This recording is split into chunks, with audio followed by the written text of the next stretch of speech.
Bon ben, je crois que là on a clairement le film de saga qui sert le plus à rien.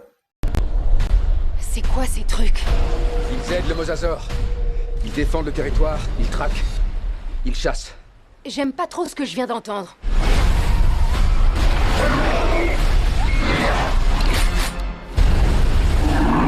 Salut à tous, c'est El Critico et aujourd'hui on se retrouve pour une nouvelle vidéo qui sera une critique sur Un très gros film, un film très attendu cette année, ça y est, on y est, dans cette période de l'été où il y a énormément de films qui sortent et dont des énormes blockbusters. Aujourd'hui, on va parler du film de Jurassic World Rebirth. Donc voilà, on y est enfin cet été, on y arrive. À ce mois de juillet où on va avoir trois très grosses sorties. Donc pour commencer ce mois de juillet, on a la sortie de Jurassic World Rebirth. La semaine prochaine, le 9 juillet, on aura la sortie de Superman, que j'ai très hâte de voir parce que c'est le film que j'attends le plus de l'année avec Avatar 3. Et on va aussi avoir le film Les 4 Fantastiques. Donc là, j'ai extrêmement hâte. Et aujourd'hui, on va parler voilà, du premier film qui sort des trois. C'est Jurassic World Rebirth ou Jurassic World Renaissance, pour ceux qui préfèrent dire le titre en français. Donc Jurassic World Rebirth est un film réalisé par Gareth Edwards. Le but du film, c'est tout simplement de nous montrer un groupe de personnes, des forces spéciales et de chercheurs, d'enquêteurs, qui vont aller s'aventurer sur une île pour prélever l'ADN de 3 dinosaures différents afin de pouvoir guérir des maladies très graves. Donc voilà, Jurassic World Rebirth, on peut un peu le considérer comme un Jurassic World 4 parce que ça fait suite au précédent Jurassic World. La saga Jurassic World c'était un peu mal terminé, on va dire. La critique publique n'avait pas forcément aimé le dernier film, était assez déçu.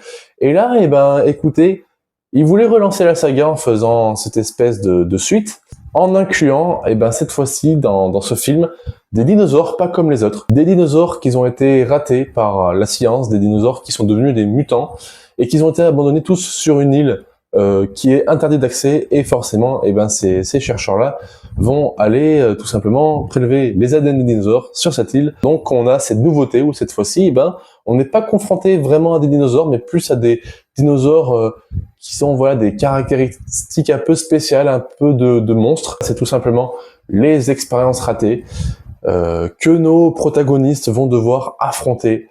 Donc on va avoir des dinosaures un peu différents, des nouveautés, et ça pouvait être que encourageant. Alors moi forcément, quand j'ai vu les premières bandes annonces, je vous le dis tout de suite, ce que j'ai ressenti dès la première bande annonce, c'est que ça avait l'air très bien. Moi ça m'intéressait vraiment, et j'avais vraiment envie de découvrir cet univers de survival où on va affronter des gros dinosaures bien bizarres, qui ont des caractéristiques propres à eux-mêmes, et ça pouvait donner quelque chose de vraiment divertissant pour le coup. Et c'est quelque chose que je comparais dans ma tête assez souvent, par exemple, au film Alien Romulus qui est sorti l'année dernière. C'est un film aussi pareil, Alien Romulus, qui avait un sujet un peu de quête secondaire, un peu comme dans ce film. Bon là, je veux dire, Alien Romulus, oui, c'était peut-être un peu plus important quand même que ce qui est représenté dans ce Jurassic World Rebirth. Mais c'était pas quelque chose non plus qui encourageait les gens à aller voir ce film, parce qu'on s'attendait encore à voir les mêmes aliens, tout ça. Et non, Alien Romulus, c'est un super film, je trouve. C'est un film qui est vraiment super divertissant et qui, je trouve, marque vraiment les esprits. On pouvait avoir la même chose avec ce Jurassic World Rebirth, c'est ce que je ressentais vraiment en voyant cette première bande-annonce. Et en voyant la deuxième bande-annonce, il y a quelques mois de cela, je ressentais un peu ce sentiment de désintérêt. J'avais pas l'impression qu'on se dirigeait sur quelque chose de plus original que ce que je pensais. Et ce désintérêt il s'est confirmé au cours des semaines qui passaient avant la sortie du film. Et écoutez, je trouve que ce désintérêt était justifié parce que Jurassic World Rebirth, je trouve, est vraiment, mais pour le coup vraiment, un mauvais film. Mais alors là, vraiment, je pense que on est clairement sur le pire film de la saga Jurassic Park, Jurassic World. C'est un film que je trouve déjà sans importance parce que le film n'est absolument pas important sur le papier, mais on pouvait s'imaginer qu'on allait être, tout simplement surpris. Et ben alors là, pas du tout. C'est, je pense, pour l'instant, ma plus grosse déception de l'année, en tout cas, c'est, je tombe quand même assez de haut parce que malgré le fait que la hype n'était pas autant haute quand j'ai vu la deuxième bande-annonce, eh ben j'avais quand même un sacré intérêt pour ce film, quoi. Je voulais vraiment le voir. J'étais vraiment persuadé, voilà, qu'ils allaient faire quelque chose d'original. Pas du tout. On est vraiment sur quelque chose, je trouve, de raté. C'est une prise de risque, mais une prise de risque qui est ratée parce que Gareth Edwards, sur le coup, eh ben, voilà, il s'est gouré, je trouve, voilà. Alors, on va d'abord dire le point positif du film, parce qu'il y en a quand même un. C'est tout simplement les effets spéciaux sur les dinosaures. Alors, vraiment, les dinosaures dans ce film, je trouve qu'ils sont vraiment bien faits. Et surtout, je trouve qu'il y a, une prise de notion du gigantisme dans ce film, qui est fait, il me semble, de manière à ce que l'on voit les dinosaures encore plus gros, encore plus grands, encore plus terrifiants qu'avant. Et je trouve que dans ce film, alors pour le côté terrifiant, ça ne marche pas du tout, j'ai l'impression. Mais par contre, sur le côté du gigantisme, sur le côté très grand des dinosaures, très impressionnant physiquement, eh ben ça marche vraiment bien. On a cette scène avec le Mosasaurus d'ailleurs, qui est vraiment, je trouve, l'une des meilleures scènes des films. Enfin, il y en a deux scènes qui sont plutôt prenantes dans le film. Il y a cette première scène avec le Mosasaurus qui poursuit tout simplement, et voilà, les protagonistes sur le bateau. C'est une course-poursuite sur l'océan qui, je trouve, avec ce Mosasaurus vraiment très très gros et très très grand, que je trouve quand même, pas vraiment impressionnant parce que la scène d'action en soi n'est pas impressionnante, mais je trouvais que c'était vraiment, bien en fait d'avoir mis cette grande taille à ce mosasaure. En fait, ça met quelque chose de vachement, je trouve, de vachement important, qui surprend plutôt pas mal les spectateurs, qui surprend, qui même moi j'étais plutôt surpris par la taille de ce Mosasaurus. Et il y a aussi cette scène que je trouve avant sa fin plutôt intéressante avec un tyrannosaure qui est franchement là aussi très grand. On ressent vraiment ce côté géant dinosaure qui représente pour le coup vraiment un danger quoi pour l'être humain dans ce film. Mais malheureusement, parce qu'il y a toujours un mais, il y a les couleurs des dinosaures que je trouve vraiment, mais alors vraiment pour le coup, pas très belles quoi. On avait eu avec les Jurassic World et Jurassic Park, des couleurs, je trouve, pour chaque dinosaure plutôt assez variées et qui ressortaient plutôt bien sur chaque dinosaure. Mais alors là, pour le coup, dans ce film, je trouve que vraiment la couleur de peau de chaque dinosaure est très très grisâtre. Ça donne vraiment quelque chose de froid et c'est pas beau à voir, je trouve, à l'écran. On a que des dinosaures gris dans ce film. Voilà, alors on a peut-être, avec cette espèce de Vélociraptor où ils ont fait fusionner un corps de Vélociraptor avec des ailes que je trouve avec des taches de couleur assez variées pour le coup, assez orangées, mais alors vraiment pour le T-Rex, le Mosasaurus et même le D-Rex, parce que oui c'est pas un T-Rex mais c'est un D-Rex qui est dans ce film le dinosaure final, là qui est aussi impressionnant physiquement à l'image, mais sur la couleur très grisâtre. Ça donne une couleur plutôt carton, c'est ce que je ressentais aussi avec la scène dans l'océan avec les Spinosaurus, qui sont vraiment d'un teint très très gris quoi. Je trouve que c'est vraiment pas un beau rendu pour le coup et on ressent vraiment, je sais pas, le côté un peu mécanique des dinosaures. Enfin, je sais pas s'ils ont vraiment pris des animatroniques pour faire ces dinosaures là, mais je sais pas, on ressent vraiment ce côté mal fait, mais en même temps bien fait via le côté gigantesque des dinosaures. C'est très bizarre.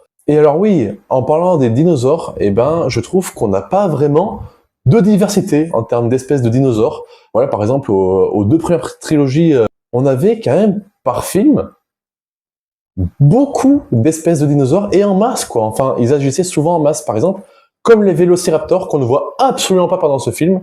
Voilà, ils ont été remplacés par cette espèce qui vole maintenant. Enfin, je trouve ça vraiment pas fou sur le coup, et je trouve qu'on perd vraiment un côté du classique de cette saga avec les Vélociraptors qui représentaient vraiment quelque chose dans cette saga de Jurassic World quoi. Vraiment, c'est vraiment dommage d'avoir perdu ces dinosaures là. C'est une grande perte, je trouve, surtout pour ce film. On passe tout simplement de dinosaures en dinosaures sans réel intérêt. Nos protagonistes affrontent un dinosaure, un par un, et je trouve qu'il y a aucun enjeu dans le film, quoi. Mais alors vraiment aucun enjeu.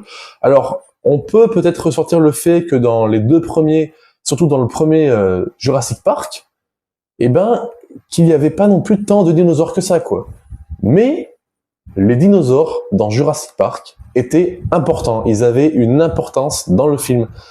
C'était des dinosaures qui pesaient vraiment sur l'histoire, sur le scénario du film. Ça tournait vraiment autour d'eux. Et là, on a plus l'impression, voilà, eh ben, que nos protagonistes sont en stage sur l'île, tout simplement. Et alors là, en parlant de stage, on est servi parce que on a, voilà, une famille qui s'invite dans l'escapade de scientifiques, voilà, qui vont sur l'île, qui s'invitent sur l'île avec un accident de bateau et qui sont vraiment en stage pour le coup sur l'île. À aucun moment on ne ressent de danger sur ces personnages-là, et surtout ils sont pas du tout importants. Et alors là vraiment, on va rentrer dans quelque chose de clair, net et précis dans ce film, c'est que aucun personnage n'est important dans ce film. Mais alors là vraiment pas. On n'a aucune importance pour chacun des personnages, on ne ressent aucune attache. Même le personnage de Scarlett Johansson qui est, eh ben voilà, le personnage principal du film, on s'en fout d'elle au final, au fait. Dès que le film se finit, on l'oublie ce personnage. Alors que, purée, Scarlett Johansson, eh ben, elle a quand même un charme à l'écran, quoi. Elle est quand même, je trouve, plutôt badass comme femme. Et la voir dans cet état, dans ce film, où elle ne donne aucun d'elle-même, eh ben, c'est vraiment dommage, quoi. On est vraiment, je trouve, sur un échec de sa prestation. Et alors, pareil pour les autres acteurs, hein. Que ça soit pour Jonathan Bailey, Mahershala Ali, on est vraiment, je trouve, sur des gros ratages en termes d'acting. Et encore, je vous ai pas encore tout dit, mais avec le père de la famille aussi qui joue, mais alors là, vraiment, le mec, il s'en fout, quoi. Il a encaissé son chèque, il s'en fout. Mais alors vraiment, on ressent aucun stress autour des personnages. Les personnages ne sont jamais mis en danger. Ils sont vraiment dans une escapade. Voilà. On a une scène à un moment aussi que je trouve plutôt belle, pour le coup, qui est avec des diplodocus. Et alors, c'est une autre espèce, je crois, mais je dis diplodocus parce que c'est l'espèce qui se rapproche le plus et dont je me souviens le plus. On est dans une scène où, et voilà, on a des gros diplodocus qui se montrent de l'amour l'un pour l'autre, et on a, voilà, nos protagonistes qui sont autour, qui regardent et qui disent, wow, c'est magnifique. Et t'as l'autre, il va lui caresser la jambe et il dit, wow, c'est vraiment super beau. Le mec, il est en plein trip, quoi. Le gars, il surkiffe sa vie à ce moment-là. Et ben voilà, tout le long du film, c'est ça. C'est même quand ils sont en danger, on a l'impression en fait qu'ils sont juste en stage, qu'ils regardent les dinosaures comme ça. Les dinosaures, ils leur tournent autour, ils trouvent une cachette, ils vont se cacher sous une maison, ce qui normalement ne suffit pas. Hein. Je veux dire, dans Jurassic Park, s'ils vont juste se cacher sous une maison, ils se font défoncer, mais comme jamais, et là, il leur arrive rien. Alors que les dinosaures dans ce film sont censés être beaucoup plus violents, beaucoup plus dangereux, surtout avec ce dinosaure final, le T-Rex, quoi. Alors, son nom, je le trouve débile, pas du tout recherché, pas du tout original. La manière dont il est libéré, c'est aussi complètement con. Et il y avait quelque chose à faire, je trouve, avec ce T-Rex. On le voyait dans la bande-annonce, on voyait un physique important, quelque chose qui pouvait faire flipper le spectateur, qui pouvait vraiment être dangereux. Mais alors vraiment, on dirait juste un cachalot sur lequel on a attaché, voilà, 2 bras de T-Rex et des grosses jambes de Diplodocus, c'est tout. Le machin, je trouve qu'il est pas beau, quoi. Il est tout grisâtre. Non, vraiment, c'est vraiment dommage. J'attendais vraiment énormément de ce film, en fait, parce que j'avais vraiment envie de voir, voilà, un film d'aventure premier degré, violent, comme les premiers Jurassic Park, quoi. J'attendais vraiment ça. Et Élisée, tous les acteurs, le réalisateur, avaient dit que c'était vraiment un Jurassic World qui se rapprochait des premiers films Jurassic Park. Et ben, pas du tout. Mais pas du tout. C'est complètement raté. C'est un pari complètement raté, quoi. C'est fou. Les scènes d'action dans ce film, d'ailleurs, sont toutes mauvaises. Il n'y en a aucune qui est retenue. Je vous ai parlé de cette scène avec le T-Rex, en plus, qui va sous l'eau. On pouvait vraiment, voilà, compter sur peut-être un côté angoissant dans l'eau aussi. Rien du tout. Il ne se passe rien du tout dans cette scène. Et en plus, la manière comment les personnages sont sauvés, c'est complètement débile. Il n'y a aucun impact dans ces scènes. On a aussi notre scène avec un ptéranodon, donc un gros volatile. C'est encore une fois un autre nom qui est donne dans le film. Mais voilà... Il y a cette scène avec un ptéranodon, et on n'en voit qu'un, mais sur le budget, je sais pas ce qu'ils ont fait, où ils ont mis le budget, mais on voit vraiment qu'une espèce de dinosaure par chaque espèce, en fait. On les voit pas, hormis avec les Diplodocus, où on en voit 3, 4, 5, les autres dinosaures, ils sont tous seuls.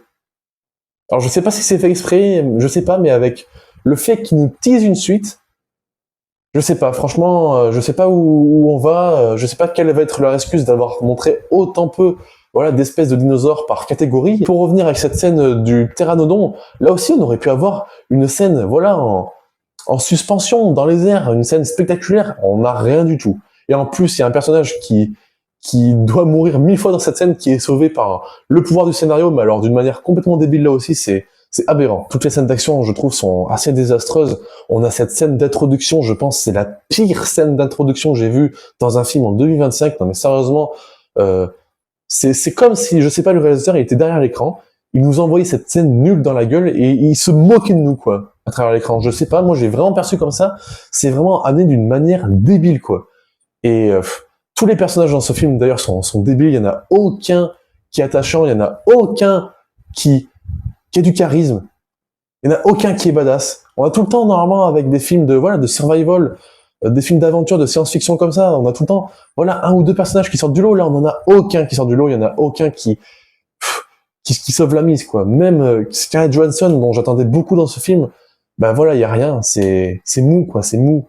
Et alors là, je vais même pas parler des scènes de second degré que je trouve, mais ça y est, les gars, on est en 2025.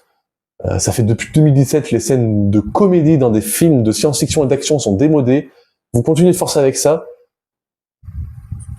Non, franchement, c'est honteux, en fait. On s'attendait à un truc, la première bande-annonce montrait quelque chose, voilà, de vraiment, je trouve, premier degré.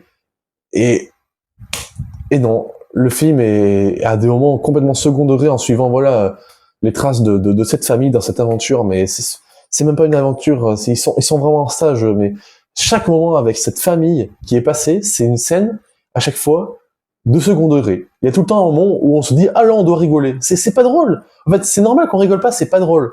Personne ne rigolait, et vous continuez de forcer avec des blagues nulles comme ça.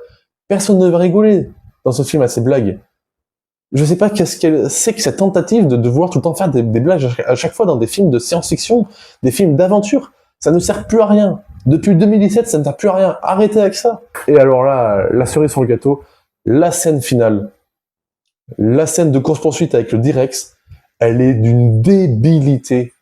Je vous jure, franchement, elle est d'une débilité. C'est incroyable. Et en plus, avec cette scène de fin, mais rien ne va dans ce film. Il y a un personnage qui doit se sacrifier. On croit qu'il s'est sacrifié, ce qui prend peut-être un peu sens à ce moment-là.